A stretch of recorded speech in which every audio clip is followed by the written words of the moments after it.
नाज़रीन आदाब, खैर मकदम है आपका। आप देख रहे हैं जी सलाम। मैं हूं इमरान खान और लेकर हाजिर हैं हम इस वक्त कश्मीर एक्सप्रेस। जम्मू कश्मीर के बारामूला जिले में बुध को हुए एनकाउंटर के बाद सिक्योरिटी फोर्सेज ने हथियारों का जखीरा बरामद किया है और मंगल बुध को हुए एनकाउंटर में सिक्योरिटी फोर्सेज ने 5 दहशतगर्दों को मार गिराया था। दहशतगर्दों के छिपे होने के बारे में खास जानकारी मिलने के बाद आर्मी ने इलाके को घेरकर सर्च ऑपरेशन शुरू किया। इस मामले पर राष्ट्रीय राइफल्स के ब्रिगेडियर धर्मराज राय ने मीडिया से बातचीत के दौरान उन्होंने कहा है, धर्मराज राय ने खासतौर से मीडिया से बातचीत के दौरान कहा है कि बरामद हुई चीजों की जांच से पता चला है कि उनके ताल्लुकात दहशतगर्दाना तंजीम लश्कर तैयबा से हैं। ये दहशतगर्द पीओके से दरअंदाजी करके एलओसी पार आए थे।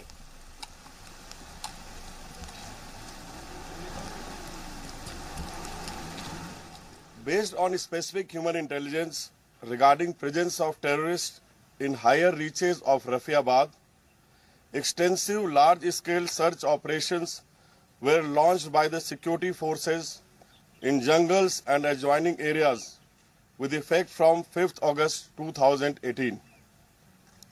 Security forces continued the operations to locate and neutralize the terrorists in the area. On 7th August 2018, sources indicated presence of terrorists in general area of Lidar Panjal. Based on this input, a large-scale search operation was launched in the area. On 8th August 2018, at about 1000 hours, while carrying out the search of the area, own troops were fired upon by the hiding terrorists in the jungle. One soldier got injured and was evacuated to hospital by helicopter.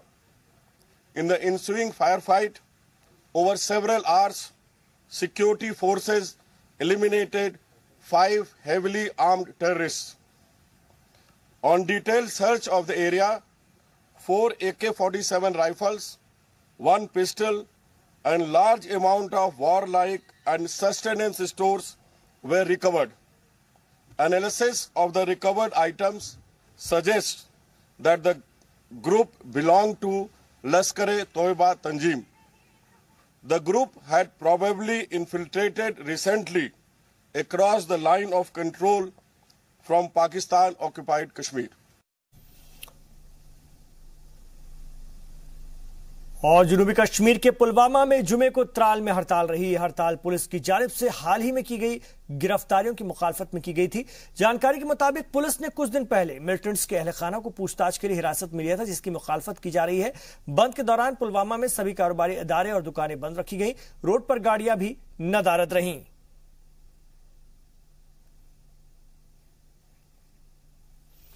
और ये तस्वीरें आप देख रहे हैं इस वक्त। हम बात भी करेंगे अपने रिपोर्टर शेख कौसर से, जिस तरह से ये बंद देखा गया और जिस तरह से खास तौर से एहतियातन सिक्योरिटी इंतजामों को बरकरार रखा गया था। जनूबी कश्मीर के पुलवामा में जुमे को त्राल में यह हड़ताल थी। शेख कौसर से हम बात करें। शेख कौसर, जानना चाहेंगे ये जो बंद रहा, इसको लेकर जो दुकानें कारोबारी इदारे बंद रही, गाड़ियां भी नदारद रही, फिलहाल वहां पर किस तरह के हालात हैं? सर, मैं आपको बता दूं कि कुछ दिन पहले आशिक हुसैन लोन नामी एसपीओ को मिलिटेंटों ने फायर खोला, जिसके नतीजे में आशिक हुसैन जख्मी हुआ था। इस सिलसिले में सिक्योरिटी फोर्सेज ने तलाशी के दौरान मिलिटेंटों के कई रिलेटिव्स और घर वालों को अरेस्ट किया था, जो कि अभी तक बंद ही है।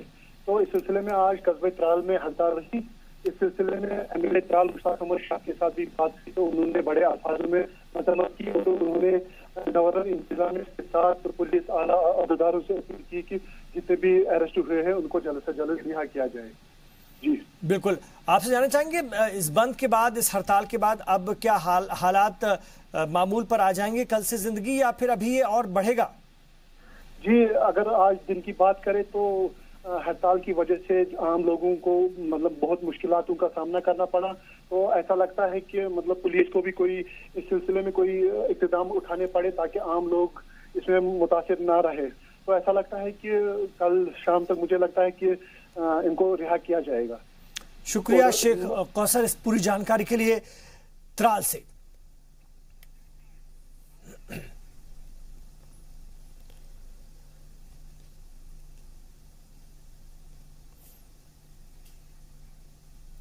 इधर जनूबी कश्मीर के शोपियान में सिक्योरिटी फोर्सेस की जानिब से चलाए गए ऑपरेशन कासो के दौरान तशद्दुद में एक मकामी नौजवान जख्मी हो गया। दरअसल शोपियान के तुकरू गांव में सिक्योरिटी फोर्सेस के जवान मिलिटेंट्स की मौजूदगी की खबर के बाद तलाशी मुहिम छेड़े हुए थे और उसी वक्त कुछ मकामी लोगों ने आर्मी के खिलाफ मोर्चा ले लिया और तशद्दुद भड़क गया। इस दौरान एक नौजवान की भी जख्मी होने की खबर है। इस नौजवान की शिनाख्त फयाज अहमद पाड्रू के तौर पर हुई है और उसे पास के अस्पताल ले जाया गया, लेकिन हालत खराब होने की वजह से उसे श्रीनगर रेफर कर दिया गया है। वाज़ेह है कि गांव में आर्मी की RRSOG और CRPF ने मिलकर जो तलाशी मुहिम चलाई थी, मकामी लोगों ने मुहिम में खलल डालने की पूरी कोशिश की और रोड पर उतर आए। इस दौरान सिक्योरिटी फोर्सेस पर पथराव भी किया गया। भीड़ को काबू में करने के लिए सिक्योरिटी फोर्सेस ने हवाई फायरिंग कर दी। तो शोपियान में आज एकाएक हालात अचानक से बिगड़ गए थे। आपको बता दें कि जनूबी कश्मीर के शोपियान में सिक्योरिटी फोर्सेस की जानिब से जो ऑपरेशन कासो चलाया जा रहा है, उस दौरान तशद्दुद में एक मकामी नौजवान जख्मी हो गया है। शोपियान के तुकरू गांव में सिक्योरिटी फोर्सेस के जवान मिलिटेंट्स की मौजूदगी की खबर के बाद तलाशी मुहिम छेड़े हुए थे और उसी वक्त कुछ मकामी लोगों ने आर्मी के खिलाफ मोर्चा खोल दिया और तशद्दुद भड़क गया। इसके बाद एक नौजवान जख्मी हो गया। इसका नाम फयाज अहमद पाड्रू बताया जा रहा है और इसको श्रीनगर रेफर कर दिया गया है। और आपको बता दें कि इस गांव में आर्मी की RRSOG और CRPF ने मिलकर तलाशी मुहिम चला रखी थी, लेकिन मकामी लोगों ने उसमें खलल डालने की कोशिश की और सड़कों पर उतर आए थे। इस दौरान पथराव किया गया सिक्योरिटी फोर्सेस पर। इसका जवाब सिक्योरिटी फोर्सेस को देना पड़ा और मजबूरन उन्हें ये कार्रवाई करनी पड़ी। तो तस्वीरें आप देख सकते हैं। सैयद तजम्मुल इस वक्त हमारे साथ जुड़ गए, उनसे हम बात करेंगे। सैयद तजम्मुल, यही सबसे पहले आपसे जानना चाहेंगे, फिलहाल वहां पर हालात कैसे हैं शोपियान में, और मिलिटेंट्स के होने की खबर के बाद तलाशी मुहिम चलाई गई थी, कोई मिलिटेंट क्या हाथ लगा सिक्योरिटी फोर्सेस के, जबकि मकामी लोग इस कदर मुखालफत में उतर आए थे?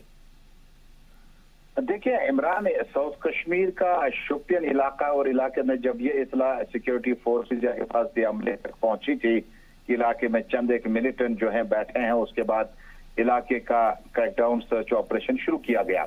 उसके बाद मकामी नौजवान जो है उनकी टोलियां सड़कों पर निकल आई और उसके बाद पथराव जो है वो अभी आखिरी समात में, अगरचे हम दिन में पहुंचे हैं लेकिन अभी भी जो क्लैशेस वगैरह है वो अभी भी चल रहे हैं। लेकिन सिक्योरिटी फोर्सेस जो है वो बिल्कुल उस जगह तक नहीं पहुंच पाए जहां से इतलात फराम की गई थी कि फलां जगह पर मिलिटेंट बैठे हैं। उसके बाद फयाज अहमद समेत कई ऐसे अफराद हैं जिन्हें काफी चोटें आई और कई एक को जिला शोपियान के डिस्ट्रिक्ट हॉस्पिटल और कई एक को श्रीनगर भी रेफर किया गया।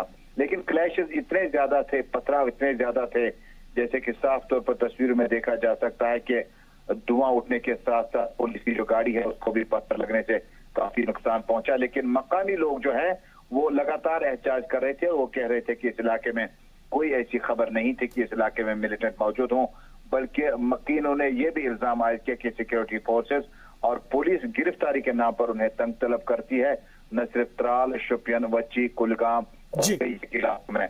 लेकिन पुलिस स्तर से बात करने के बाद हमने उनसे पूछना चाहा कि क्या इस तरह के इल्जाम जो है मकामी लोगों के दुरुस्त है, तो उन्होंने कहा कि कासो चलाने का तरीका हमारा साफ होता है और उन्हीं इलाकों में ऑपरेशन चलाया जाता है जहां पर मिलिटेंटों के मौजूद होने की इतला हमें जमा होती है। बिल्कुल, हम गाड़ी की हालत देखकर समझ सकते हैं। सिक्योरिटी फोर्सेस की गाड़ियों पर जो पथराव हुआ है, लोगों ने जबरदस्त पथराव किया है और लगातार उनके काम में खलल डालने की कोशिश की है। तो मकामी लोग भी तशद्दुद पर उतर आते हैं इस तरह के मामलात में और उसके बाद सिक्योरिटी फोर्सेस को ताकत का इस्तेमाल करना पड़ता है।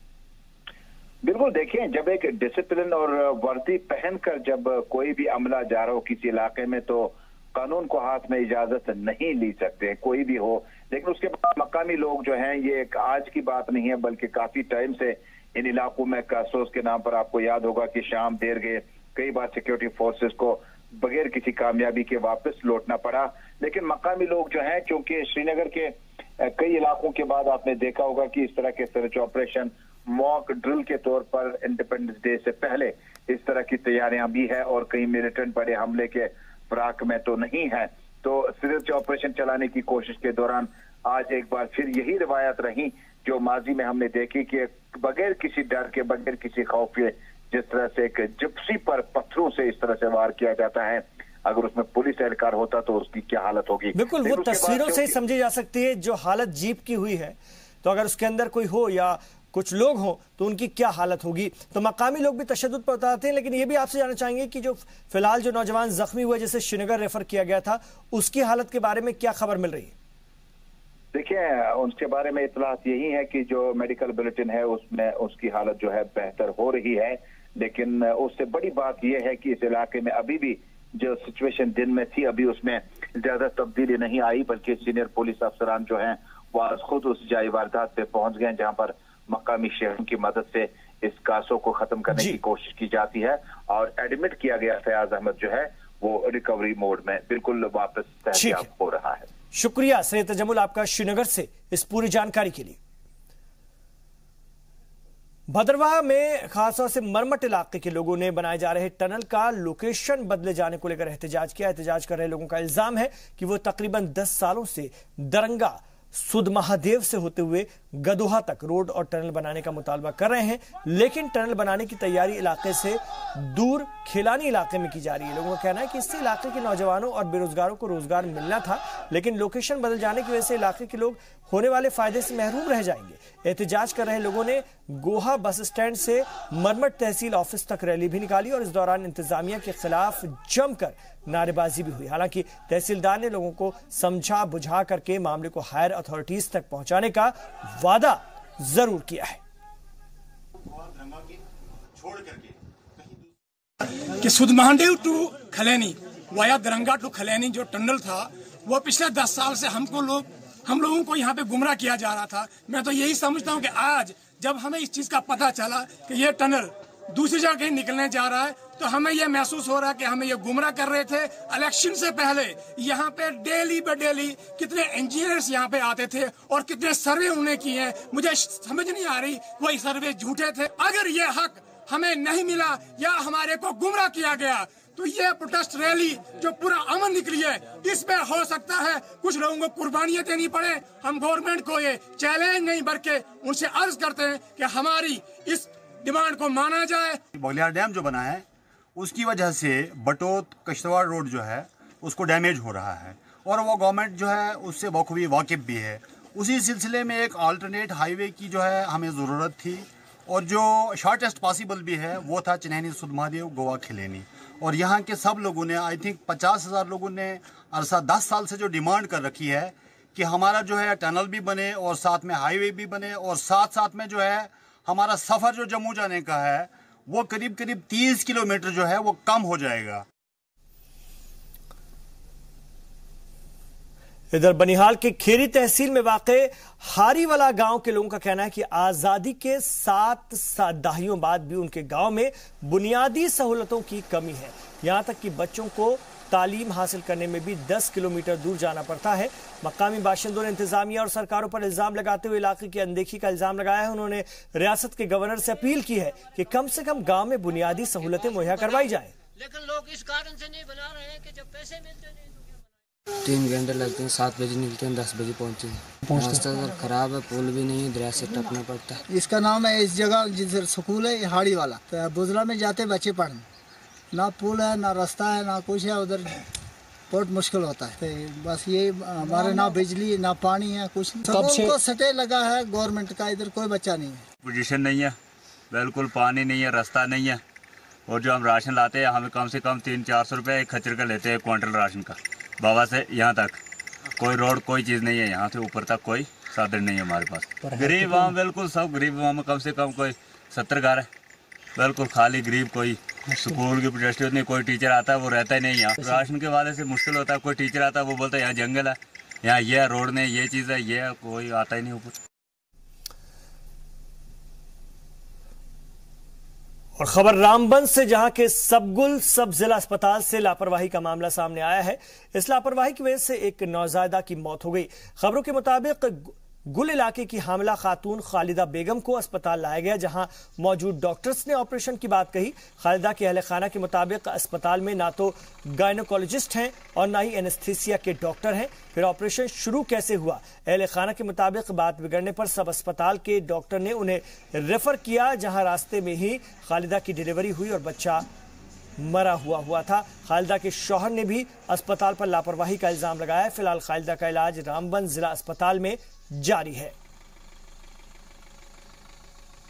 कल 3 बजे मेरी बीवी को सर दर्द हुआ, उसके बाद में सर हॉस्पिटल में लिया मैंने 3 बजे जब मैं डॉक्टर साहब के तो वहाँ पे पहुँचा, मैं डॉक्टर साहब बोलने लगे सर इसके डिलीवरी यहीं पे हो जाएगी। उसके बावजूद सर 7:30 बज जाते हैं, 7:30 बजे छोटा ऑपरेशन करके सर डॉक्टर साहब बोलते हैं कि आप इनको आप रेफर में रामबन में रेफर करो। तो हम जब कैंठा मोड़ में पहुंचते हैं तो बच्चा हो जाता है, बच्चा का सर फंस गया सर, तो बच्चे की डेथ हो गई सर। तो उसके बाद लड़की का भी ऑपरेशन कर दिया सर उन्होंने गोल में ही सर। तो और मेरे भाई को भी सर उन्होंने मारा, बोलने लगे आप गुजर हो, आपको क्या दुनिया की पता है, आप डंगर हो, आप भैंस चलाने वाले हो। 6 बजे जब हमारे पास डॉक्टर साहब के पास पेशेंट आया तो इन्होंने उसको देखा, जब देखा तो इन्हें खून बंद करने की कोशिश भी की और उसको देखा कि उसकी ब्रीज प्रेजेंटेशन थी और इनको पता है ये ऑपरेशन के बगैर पॉसिबल नहीं है, तो ये कैसे हम एनेस्थीसिया के बगैर इसको ये मतलब ऑपरेशन करते या मतलब कोशिश करते। इन्होंने कोशिश की खून बंद करने की और जल्दी रेफर करने की, और हमारे लोग ऐसे हैं तो पेशेंट बाद में उसकी मतलब ज्यादा जब संज्ञान तक पहुंचा तो ज्यादा ये मतलब ये प्रेशर हुआ, मतलब कंट्रैक्शन जिसको हम बोलते हैं, तो वो ज्यादा होने लगी। तो फिर संज्ञान जो डॉक्टर है उसने डिलीवरी की, बच्चा ब्रीज था तो ऑलरेडी वो बच्चा, मुझे डॉक्टर साहब ने सुना ऑलरेडी ब्रीज था तो बच्चा डेड था। कल 3 बजे मेरी बीवी को सर दर्द हुआ, उसके बाद में सर हॉस्पिटल में लिया मैंने 3 बजे जब मैं डॉक्टर साहब के तो वहाँ पे पहुँचा, मैं डॉक्टर साहब बोलने लगे सर इसके डिलीवरी यहीं पे हो जाएगी। उसके बावजूद सर 7:30 बज जाते हैं, 7:30 बजे छोटा ऑपरेशन करके सर डॉक्टर साहब बोलते हैं कि आप इनको आप रेफर में रामबन में रेफर करो। तो हम जब कैंठा मोड़ में पहुँचते हैं तो बच्चा हो जाता है, बच्चा का सर फंस गया सर, तो बच्चे की डेथ हो गई सर। तो उसके और अब बात करेंगे जम्मू के गूरा ब्राह्मण पटोली इलाके के लोग सड़क और गलियों की खस्ता हालत के चलते काफी परेशान हैं। हालात बिगड़ने पर अब मकामी लोगों ने मुजाहरा शुरू कर दिया है। गूरा ब्राह्मण पटोली इलाके के लोगों का कहना है कि गलियों की खस्ता हालत से जगह जगह गड्ढे पड़े हुए हैं और बारिश के दिनों में इलाके में चलना फिरना भी मुहाल हो जाता है। खासतौर से स्कूली बच्चों और बुजुर्गों को काफी दिक्कत पेश आती है। लोगों का कहना है कि कई बार कहने के बाद भी कुछ दिनों पहले इंतजामिया ने मरम्मत का काम शुरू किया, लेकिन कुछ लोगों की दखलंदाजी के चलते एक काम भी रोक दिया गया। मकामी लोगों ने रुका हुआ काम जल्द से जल्द शुरू करने की अपील की है।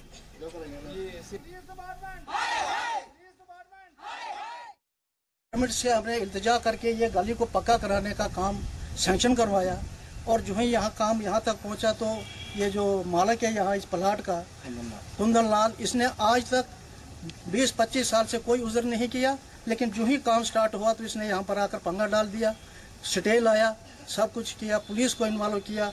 और यहाँ पर पीछे स्कूल है, बच्चे स्कूल जाते हैं आते हैं और यहाँ पर देखिए कितने कितने खड्डे हैं, किसी का भी गिरने का यहाँ पर खतरा है। 25-30 साल की गली है जी, सामने स्कूल है, छोटे छोटे बच्चे आंदे ने। इन्नी देर का पहले कैंकरा पे गवर्नमेंट तरफों ये भाई नहीं बोलिया कुंदन हूँ अजकल ऐसे गवर्नमेंट मसा सैंक्शन करवाइए, बेचारे साढ़े भैन भरा सारे कट्ठे होइए मसा पैसे सैंक्शन करवाए ने, काम चलिया गली का, टाइलां लगवाइया। तो अज के किता इन्हें कि SHO लियाई तो सारिया टाइलां सारियां पुट्टी दियां, इधर जाना कौन भरेगा? बच्चे बेचारे कल जेह्ड़े थे बारिश का पानी है, घरें च लोकें दे पानी आंदा, लोग किन्ने बारी डिगे, साढ़े बजुर्ग माता भैनां कई बारी डिगे, बच्चे निक्के निक्के डिगे, इन्ने खड्डे ने। ते जिले काम साढ़ा चलदा उसले जागी पौंदे, इन्ने देर दे कुत्थे सुत्ते दे हे। इधर बीजेपी के कौमी सेक्रेटरी राम माधव के कश्मीर दौरे के साथ ही एक बार फिर पार्टियों के जरिए और खासतौर से बीजेपी के जरिए रियासत में सरकार बनाने की चर्चा शुरू हो गई है। कहा जा रहा है कि अमरनाथ यात्रा के बाद ये कवायद शुरू हो सकती है। राम माधव ने कश्मीर में सज्जाद लोन के अलावा कई और पार्टियों के लीडरान से मुलाकात की है, जिससे कि थर्ड फ्रंट की खबरें सियासी गलियारों में जोर पकड़ रही हैं। चर्चा की अगर PDP महबूबा मुफ्ती के अलावा किसी और के नाम की तजवीज रखती है तो एक बार फिर से बीजेपी PDP के साथ मिलकर सरकार बना सकती है। इस बारे में पैंथर्स पार्टी के लीडर हर्षदेव सिंह का कहना है कि जिस तरह की खबरें आ रही हैं उससे साफ जाहिर है कि PDP के साथ इत्तेहाद तोड़ना सिर्फ धोखा था और जम्मू के लोगों को गुमराह किया गया। उन्होंने कहा कि बीजेपी को समझना चाहिए कि फिलहाल अभी रियासत के मौजूदा हालात में कोई भी पार्टी जोड़ तोड़ के साथ सरकार नहीं बनाना चाहती है, लेकिन अगर फिर भी बीजेपी हॉर्स ट्रेडिंग और खरीद फरोख्त के जरिए सरकार बनाने की फिराक में है तो रियासत की सियासत के लिए खतरनाक होगा। हर्षदेव सिंह ने गवर्नर से अपील की है कि खरीद फरोख्त करने वालों पर सख्त कार्रवाई की जाए। पैंथर्स पार्टी ने रोहिंग्या और बांग्लादेशियों को अपने देश वापस भेजे जाने की मांग को लेकर मुजाहरा भी किया और मरकजी हुकूमत का पुतला फूंका। भारतीय जनता पार्टी सत्ता के लालच में ये भूल चुकी है कि आज की तारीख में कोई भी पॉलिटिकल पार्टी सरकार बनाने के लिए तैयार नहीं है और ना ही समर्थन देने के लिए तैयार है, लेकिन उनका सत्ता का मोह इतना बढ़ गया है कि वो दूसरी पॉलिटिकल पार्टीज में सेंध लगाने की कोशिश कर रहे हैं, इस बात से बेखबर कि यहाँ के लोगों के साथ उन्होंने कितना बड़ा विश्वासघात किया, लोगों के जज्बात के साथ खिलवाड़ किया। बड़े बड़े वादे से माइग्रेंट्स यहाँ आए हैं, उनको 5 सीटें यहाँ दी जाएंगी, जो कश्मीर से विस्थापित हुए हैं उनको 3 सीटें यहाँ दी जाएंगी असेंबली के अंदर, लेकिन कोई भी कार्रवाई जो है उनकी तरफ से नहीं हुई।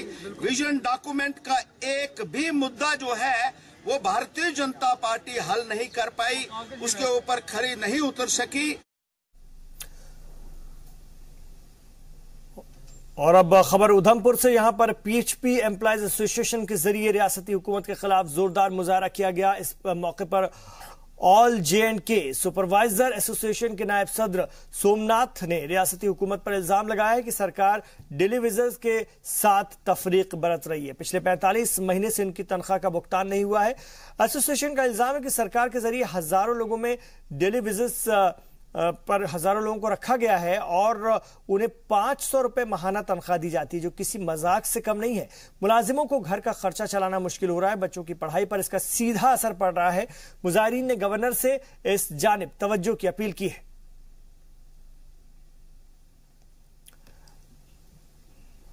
और बुरहानपट्टन में रोड टूटने से मकामी लोग नाराज हैं। उन्होंने R&B महकमे के खिलाफ जमकर एहतजाज किया। मकामी लोगों का कहना है कि उनके यहाँ का रोड पूरी तरह से टूट गया है और बरसात के दिनों में सबसे ज्यादा परेशानी उन्हें होती है, लेकिन महकमा रोड नहीं बना रहा है। एहतजाज कर नाराजगी जताने वाले मकामी लोग मुताल्लिक महकमे और रियासत के गवर्नर से उनकी परेशानी दूर करने की अपील कर रहे हैं। कम से कम 10 साल हो गए इसमें जो मैगडम बिछाया सड़क पर, और 10 साल से अब तक किसी ने इसको पूछा भी नहीं है। और हम गए थे चीफ इंजीनियर के पास गए और AWE वगैरह उनको भी हमने उनसे कांटेक्ट किया, तो किसी ने आज तक, उन्होंने कहा आज डालेंगे कल डालेंगे, परसों भी हमने वहाँ पर DA के पास भी वो लेटर भेजी है, वहाँ से लाए हैं चीफ इंजीनियर से, तो लेकिन कोई दादरस्ती नहीं हुई है आज तक। और ये आप देख रहे हैं सड़क का हाल कैसा है, कैसे ये क्या हो गया सड़क का, तो ना ये सड़क का कोई अरेंजमेंट हो रहा है यहाँ पर। वहीं सब डिवीजन तनमर्ग में PHE महकमे के मुलाजमीन फील्ड में काम आने वाले जरूरी टूल्स और इक्विपमेंट न मिलने से नाराज हैं। इन मुलाजमीन ने अपने महकमे के खिलाफ जमकर एहतजाज किया और उनकी परेशानियों का हल निकालने की मांग की। एहतजाज करने वाले मुलाजमीन का कहना है कि फील्ड में काम करने के दौरान जिन टूल्स और इक्विपमेंट्स की जरूरत होती है वो उन्हें मिलते नहीं है, जिसके चलते दिक्कत का सामना करना होता है। महकमे के अफसरान मुलाजमीन की मांग सीनियर अफसरान को भेजे जाने की बात कह रहे हैं। जो हमारा ये मुलाजिम फील्ड वर्कर्स है, जिनको ये TNP चाहिए, हमारे मुलाजिम रेंच होना चाहिए हाथ में, वो कुछ बेल है, कहीं रस्सी की ज़रूरत पड़ती है, हमें काम के लिए हम तैनात है, वो काम हम भरपूर वो फराइज़ अंजाम दे और इंशाल्लाह वाकई हम इत्मीनान देते हैं लोगों को कि हम हर एक बशर को वो पानी पिलाएंगे जो हमारा हक है। इधर किश्तवाड़ में हेड टीचर्स ने चीफ एजुकेशन ऑफिसर के ऑफिस के बाहर अपनी मांगों को लेकर एहतजाज किया। हेड टीचर्स ने डिपार्टमेंट के प्रमोशनल कमेटी के हुक्म के बाद भी प्रमोशन न मिलने के खिलाफ आवाज बुलंद की। एहतजाज कर रहे टीचर्स ने हुकूमत के रवैये के खिलाफ सख्त नाराजगी जताते हुए जल्द से जल्द प्रमोशन की मांग की और इन लोगों का कहना है कि इनसे कई लोग रिटायरमेंट की कगार पर पहुंच गए हैं और फिर भी उन्हें 7th पे कमीशन का फायदा नहीं मिल पा रहा है। इन लोगों ने गवर्नर से अपील की है कि इनकी मांगों को पूरा किया जाए।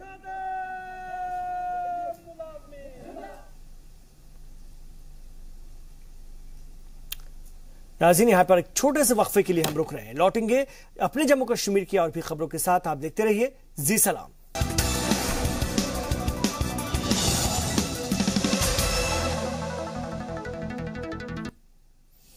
आप देख रहे हैं इस वक्त कश्मीर एक्सप्रेस।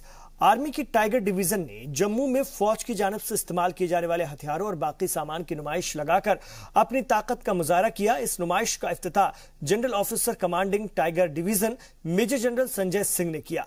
नुमाइश को देखने कसीर तादाद में लोग पहुंचे थे, उसमें स्कूली बच्चे भी शामिल थे। नुमाइश देखकर बच्चों ने कहा कि उन्होंने आर्मी के हथियारों के बारे में सिर्फ सुना था, लेकिन आज पहली बार अपनी आंखों से देख रहे हैं। उन्होंने कहा कि हमें अपनी फौज पर फख्र है।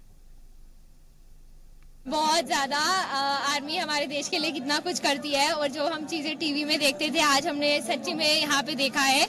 बहुत अच्छा लग रहा है। इतनी गर्मी में भी आर्मी हमारे लिए खड़ी रहती है और I am proud of India. और ये हमारे स्कूल वालों की तरफ से भी बहुत अच्छा लगा कि वो हमें खुद लाए। हमें उन प्राउड होना चाहिए कि हमारे स्कूल वाले और हमारे आर्मी कितना अच्छा काम कर रही है हमें सब दिखाने के लिए, हमें सब अच्छा कराने के लिए। सर, हमारी इंडिया की जितनी भी स्ट्रेंथ है मोस्ट प्रोबेबली हमारी आर्मी में। अगर हम आज यहाँ पर सेफ हैं तो that is all because of army. और ये देखते हुए कि हमारी आर्मी का क्या इनिशिएटिव है, काफी अच्छा इनिशिएटिव है कि हमें हमारी जो देश के यंगस्टर्स हैं उन्हें भी पता चल रहा है कि हमारी आर्मी के पास क्या इक्विपमेंट्स है, जिसकी वजह से दिल get inspired to join the Indian army and the forces. तो it is a very very good experience for all. और जम्मू के नगरोटा वाक़े विराज बाल भवन में तालीम हासिल कर रहे गरीब कुनबे के बच्चों को जरूरत का सामान तकसीम किया गया। इस मौके पर बच्चों को किताबें, खाने का सामान और कपड़े वगैरह दिए गए। इस मौके पर स्कूल के ओहदेदारान मौजूद रहे। बच्चों को जरूरत का ये सामान जम्मू संस्कृति स्कूल की जानिब से दिया गया था। गौरतलब है कि नगरोटा के विराज बाल भवन में इलाके के गरीब कुनबों के बच्चे तालीम हासिल कर रहे हैं, जिनकी मदद के लिए इलाके की समाजी तंजीमें ताउन करती हैं। We feel delighted to be here. We visited this village Bal Bhavan and we donated some food items, clothes, etc. And we are happy. We always share things with others and this is our pride to be here. Thank you very much. आज हम यहाँ विराज भवन में आए हैं। हमें अपना सामान देखकर बहुत अच्छा लगा। हम स्कूल से यहाँ पे आए हैं। हमें स्कूल में भी यही सिखाते हैं, मदद करनी चाहिए। और बांदीपुरा तहसीलदार और एनफोर्समेंट डिपार्टमेंट ने बपोरा में एनक्रोचमेंट के खिलाफ मुहिम छेड़ी और इस कार्रवाई में 35 कैनाल जमीन को छुड़ाया गया है। साथ ही गैर कानूनी तौर से लगाए गए पेड़ों को भी काटा गया है। डीडीसी बांदीपुरा ने एनक्रोचमेंट के खिलाफ कार्रवाई करने वाली टीम की तारीफ की और आगे भी इस तरह की कार्रवाई करने की बात कही।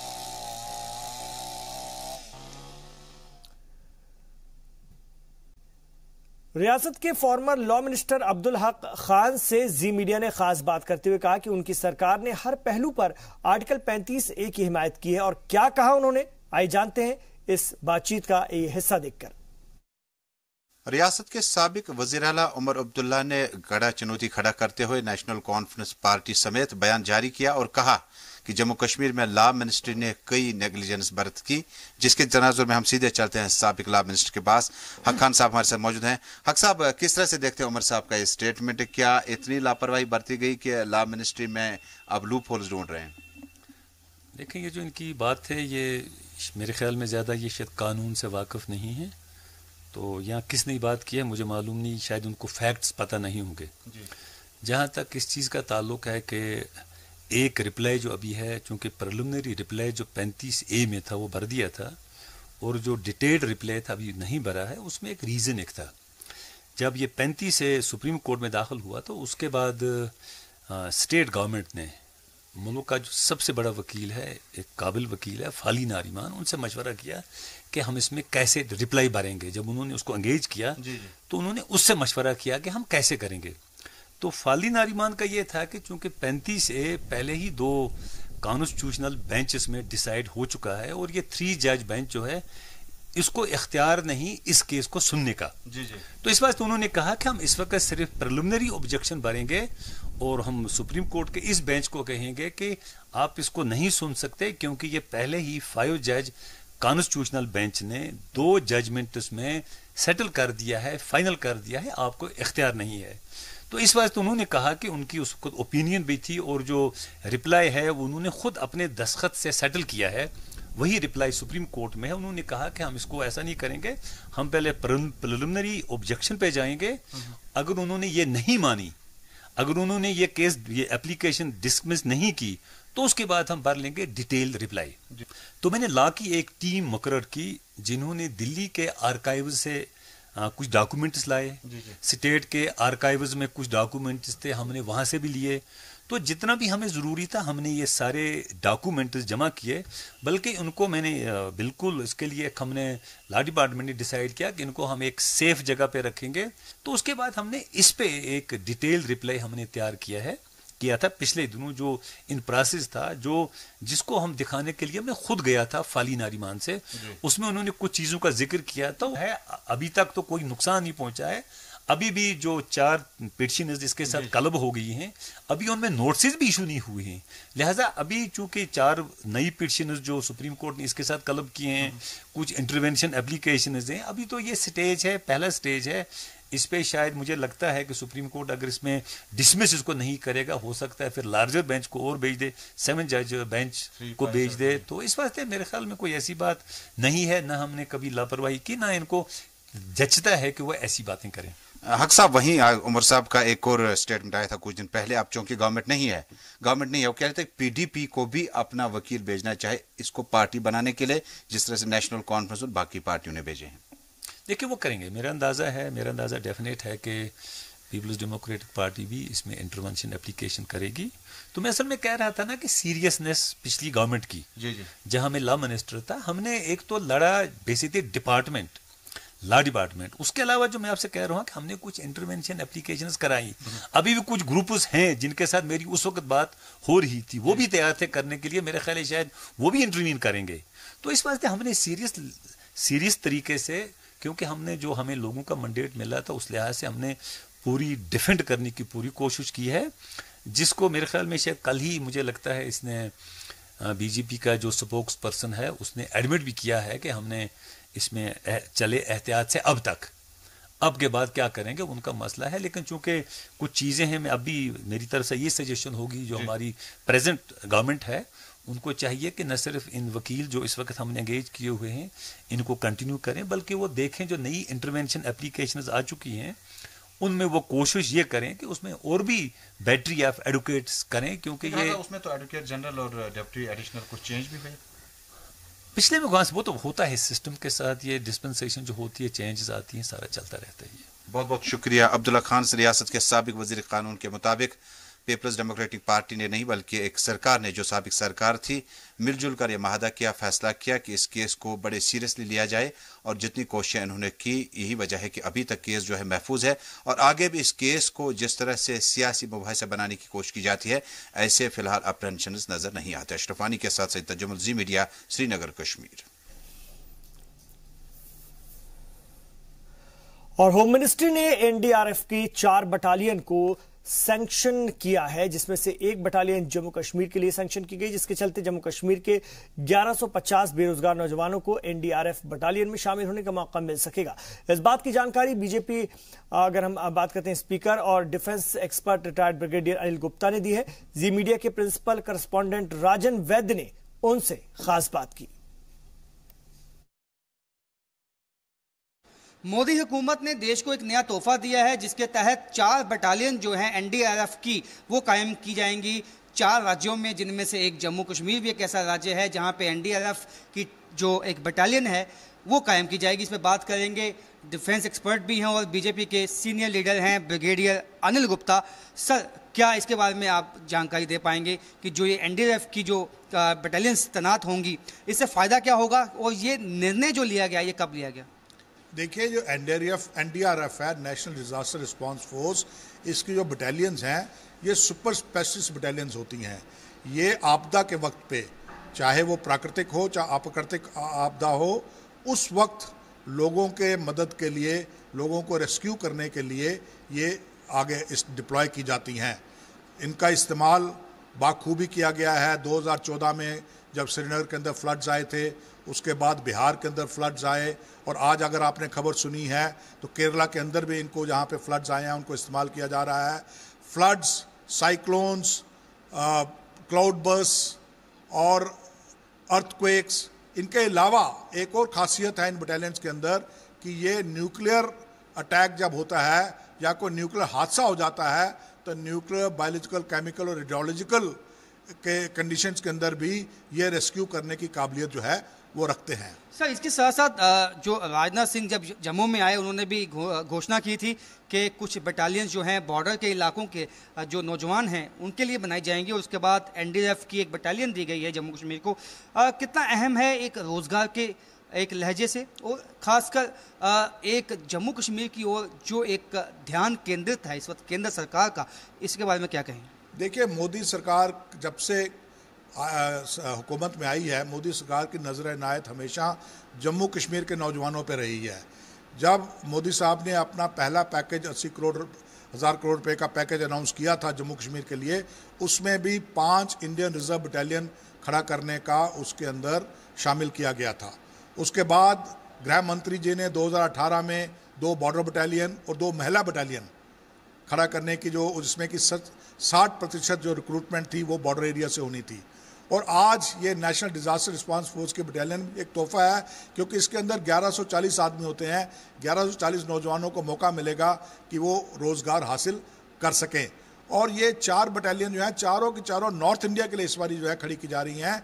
एक जम्मू कश्मीर में होगी, एक हिमाचल में होगी, एक उत्तराखंड में होगी और एक जो है वो एनसीआर के दिल्ली में होगी।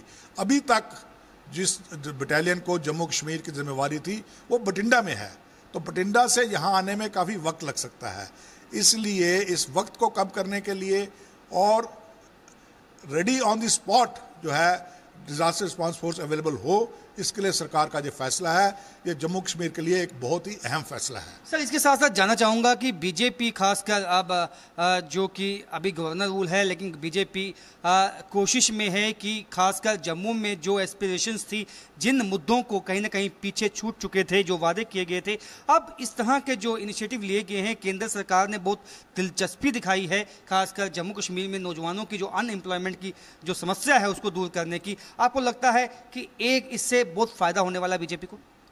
देखिए, बीजेपी को फायदा तो होगा ही, लेकिन हमने सरकार किस लिए छोड़ी? हमने सरकार इसी मुद्दे पे छोड़ी थी कि सरकार में रहकर हम जम्मू और लद्दाख के लोगों के साथ जो न्याय चाहते थे वो नहीं हो पा रहा था और हम नहीं चाहते थे कि हम सरकार में रहें और इन इलाकों को इनकी नजरअंदाजी की जाए। इधर सिक्योरिटी फोर्सेस को बड़ी कामयाबी के तहत पुंछ के केपी नाले से हथियारों का एक बड़ा जखीरा हुआ मिला है और इन हथियारों का इस्तेमाल यौम आजादी पर किसी बड़ी वारदात को अंजाम देने के लिए किया जाना था। वहीं यह भी माना जा रहा है कि पुंछ में अगले महीने शुरू होने वाली बुढ़ा अमरनाथ यात्रा में भी खलल डालने के लिए मिलिटेंट इन हथियारों का इस्तेमाल कर सकते थे। जानकारी के मुताबिक फौज ने केपी नाले के पास तलाशी मुहिम चलाई और इस दौरान वहां से ये हथियार मिले हैं। हथियारों में 9mm पिस्तौल, 7 मैगजीन, 4 गोलियां, 4 बैग, एक AK-47 राइफल की 3 मैगजीन, एक गैर मुल्की राइफल, एक रिवॉल्वर, AK-47 की 500 गोलियां और इसमें स्टील की गोलियां भी शामिल थीं और 2 रेडियो सेट भी बरामद किए गए हैं। हथियारों के जखीरे में पहली दफा फॉरेन राइफल मिली, हालांकि इसकी पहचान नहीं हो पाई। एक्सपर्ट्स इसकी पहचान करने में लगे हुए हैं। कश्मीर में दहशतगर्द अब गैर मुल्की राइफलों का इस्तेमाल कर रहे हैं, पर इस बार पुंछ में इस तरह की कोई राइफल अभी तक मिली नहीं थी।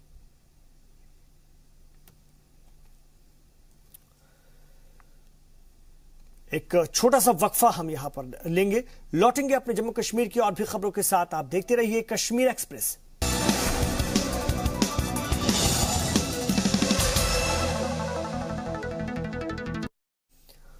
आप देख रहे हैं इस वक्त Kashmir express. Cultural exchange program से 2 मुल्कों के तलबा एक दूसरे के कल्चर और ट्रेडिशंस को जान पाते हैं।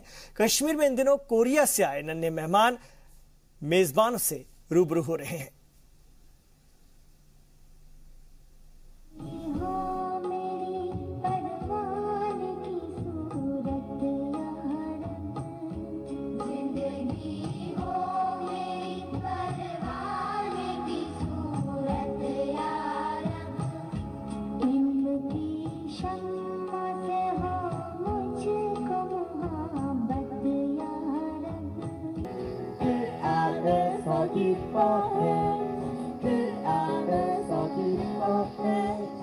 हम एक दूसरे की जबान भले न समझें, लेकिन फनकारी की ज़बान ऐसी होती है जो सबके समझ में आ जाती है। रियासत में पहली बार तलबा के लिए कल्चरल एक्सचेंज का इतना बड़ा प्रोग्राम मुनक्किद किया गया। इसका इख्तितामी जलसा श्रीनगर के हैट्रिक स्कूल में मनाया गया। श्रीनगर में कल्चरल एक्सचेंज प्रोग्राम के तहत पहली बार कोरिया से आए 200 से भी ज्यादा मेहमानों ने सबका दिल जीत लिया। इस पहल से सभी खुश थे। इस दौरान कश्मीरी तलबा ने अपने अंदाज में अपनी तहजीब से लोगों को रूबरू कराया, तो मेहमानों ने भी अपने कल्चर और ट्रेडिशन को कश्मीर के सामने पेश किया। एक दूसरे की कारकर्दगी देखकर तलबा भी हैरान थे। पर्पस था कि इंटरेक्ट करना, उनका कल्चर सीखना, और हमने उनका कल्चर सीखा। वो बड़े खुश हुए जब हमने परफॉर्म किया और हम भी बहुत हैरान रहे जब उन्होंने परफॉर्म किया। तो बहुत ही अच्छा लगा ये देखकर। बहुत ज़रूरी है क्योंकि Kashmiri they don't get any platform to perform. So इसे एक प्लेटफॉर्म मिलता है, हम कोरिया को दिखा सके, जैसे आज हमने दिखाया अपना कल्चर, वरना इन्हें पता ही नहीं हमारा कल्चर है क्या। सो इससे हमें एक प्लेटफॉर्म मिलता है अपनी टैलेंट दिखाने का। हमें बहुत मज़ा आया है आज, बहुत ज़्यादा मज़ा आया। ये बहुत इंस्पायरिंग था हमारे लिए। कोरिया से हमें देखने के लिए लोग आए, हमने अपना ट्रेडिशनल व्लॉग किया यहाँ पे, तो हमें बहुत अच्छा लगा। I really enjoyed with Koreans. We were representing our Kashmiri culture. We do rof and it was really interesting. Football हो, कराटे हो या सिंगिंग डांसिंग, कोरियन तलबा पूरे जोश व खरोश के साथ अपने कल्चर और ट्रेडिशन को पेश कर रहे थे। तो कश्मीरी भला किसी मामले में कैसे कम रह सकते थे। उन्होंने जब अपनी फनकारी दिखाई तो तारीफ कोरिया तक पहुंची।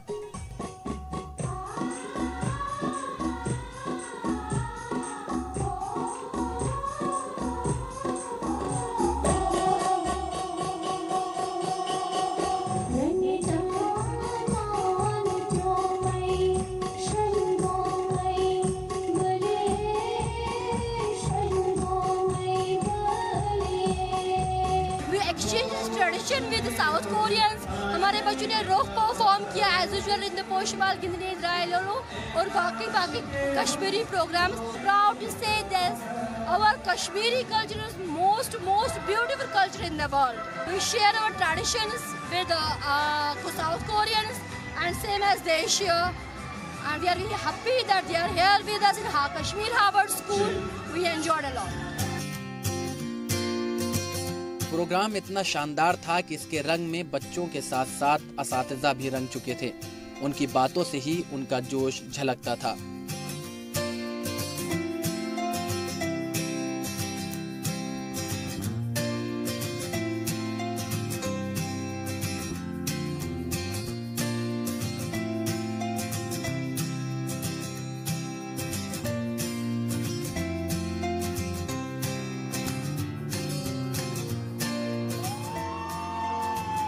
इस प्रोग्राम का इनेकाद एशियन कल्चर एंड डेवलपमेंट और Jammu Kashmir joint coordination committee of private school की जानिब से किया गया था। इस दौरान कई और तंजीमों ने भी पूरे कोरियन तलबा के ट्रिप को कामयाब बनाने में मदद की है।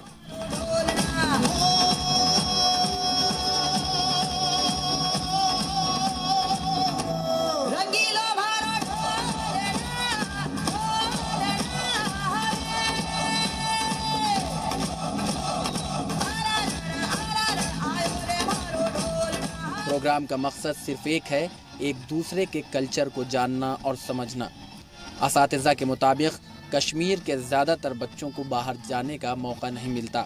ऐसे में इस तरह के प्रोग्राम की मदद से ही लोग एक दूसरे की रवायतों को समझ पाएंगे और दुनिया को लेकर उनकी जानकारी बढ़ेगी। देखिए, हमारी एसोसिएशन ने जो हमारी यहाँ पर एक NGO है, वही वॉलंटियर, उसके साथ मिलके ये प्रोग्राम हमने किया है और ये मंगवाए हैं बच्चे। वहाँ से 200 कोरियन बच्चे आए हैं और ये first time in the history of Kashmir में है कि 200 बच्चा किसी मुल्क बाहर से आया है। इसका मकसद ये था कि वो बच्चे अपना कल्चर, अपनी एक्टिविटीज़ हमारे बच्चों के साथ शेयर करें। और आपने देखा अभी क्लासरूम में वो अपनी एक्टिविटीज़ उनको सिखा रहे हैं, कुछ दूसरे अपने कल्चर प्रोग्राम दिखा रहे हैं, इसी तरीके से हमारे बच्चे उनको दिखा रहे हैं। तो हम चाहते हैं कि बच्चे जो कश्मीर के हमारे बच्चे हैं वो बहुत कम बाहर जाते हैं। आपने देखा होगा कि कई बच्चे तो हमारे दिल्ली तक भी नहीं जा पाए। और आगे हमारी एसोसिएशन का प्रोग्राम है कि हम अपने 2-3 से बच्चों को भी डिफरेंट कंट्रीज में भेजें। Our organization have been doing this kind of the cultural exchange program and the peaceful volunteer activities during last 30 years. specifically for the nation in Asia. Therefore, till now, we went to Afghanistan, Uzbekistan, Azerbaijan like that. That's why this year also, our organization looking which country, which nation really need our service, our activity. Actually, this time we can get very important and the good opportunity. We know we volunteer this organization. Therefore, we think we volunteers, we can continuously keep going our activity in Kashmir. Our all people feel the Kashmiri people very kindly welcome, very nice. Therefore, also this place very beautiful. Therefore, our people would like to come again continuously with we volunteers. Cultural exchange program के फायदे बच्चे भी अच्छी तरह समझते हैं। ये हमारे लिए बहुत इम्पोर्टेंट है, हम इससे नया कल्चर सीखते हैं।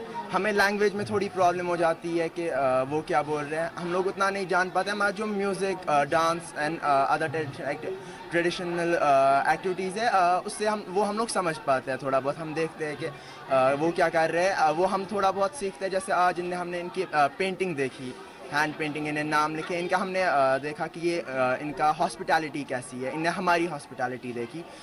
Kashmir is known for the hospitality in the world. तो इनने देखा कि इससे ये अगर जब कोरिया जाएंगे वहाँ पे भी उनको बाकी जो यहाँ नहीं आ पाए उनको बोलेंगे कश्मीर बहुत अच्छी जगह है, देयर हॉस्पिटैलिटी इज़ गुड। तो वहाँ से भी लोग आएंगे फिर कश्मीर, और हमारा टूरिज़्म जो मेन हम लोगों को रेवेन्यू सोर्स है हमारा, वो हमारा बहुत इंक्रीज़ हो जाए। कोरियन कल्चर एक तारीखी और रिच कल्चर है जिसकी अपनी अलग शनाख्त है।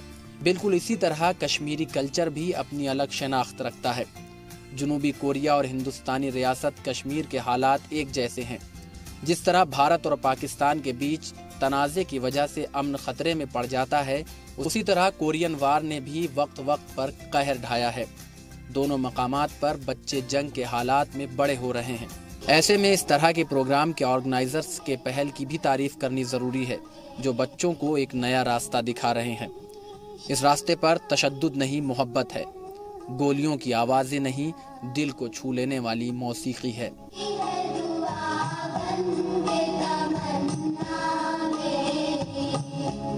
श्रीनगर से सैयद तजम्मुल की रिपोर्ट, जी सलाम।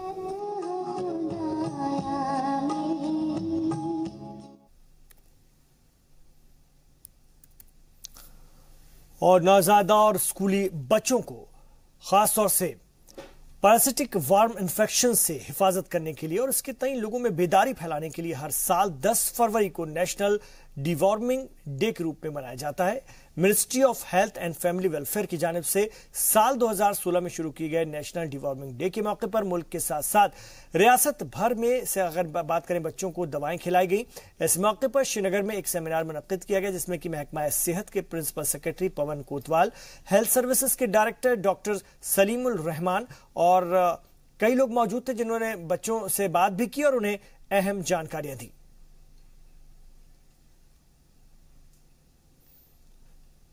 तो नेशनल डिवॉर्मिंग डे के मौके पर पत्तन में भी 56,000 से भी ज्यादा बच्चों को और 2500 से ज्यादा बड़े बच्चों को ये डिवॉर्मिंग की दवाएं खिलाई गई। इस मौके पर पत्तन के सभी स्कूलों और आंगनवाड़ी मरकज पर 1 से लेकर 19 साल तक के बच्चों को ये दवा दी गई। इसके अलावा महकमा सेहत के मुलाजमीन बाजारों में भी आम लोगों को डिवॉर्मिंग की दवा खिलाते नजर आए।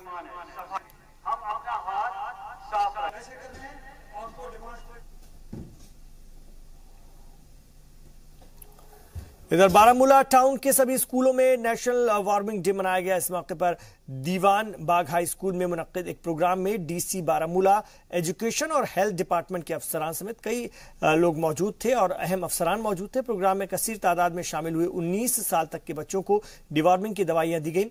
ये दवाएं इन बच्चों की सेहत के लिए फायदेमंद होंगी।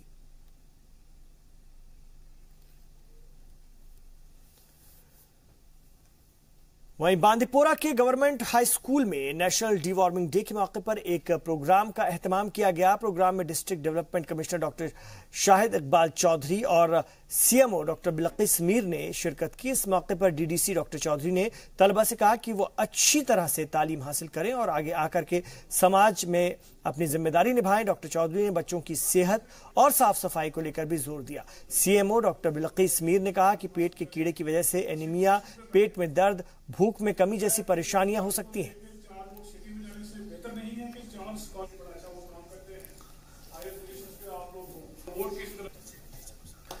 और कश्मीर के मशहूर सयाही मकाम गुलमर्ग में महकमा जंगलात के ऑफिसर्स ने एक जंगली भालू को काबू में किया। वाज़ेह है कि जंगली भालू के होने की इत्तला मिलने के तुरंत बाद महकमा जंगलात के लोगों ने मौके पर पहुंचकर भालू को कैद कर लिया और इसके बाद इसे तनमर्ग ले जाया गया, जहां पर लोग भालू की एक झलक पाने के लिए जद्दोजहद करते नजर आए।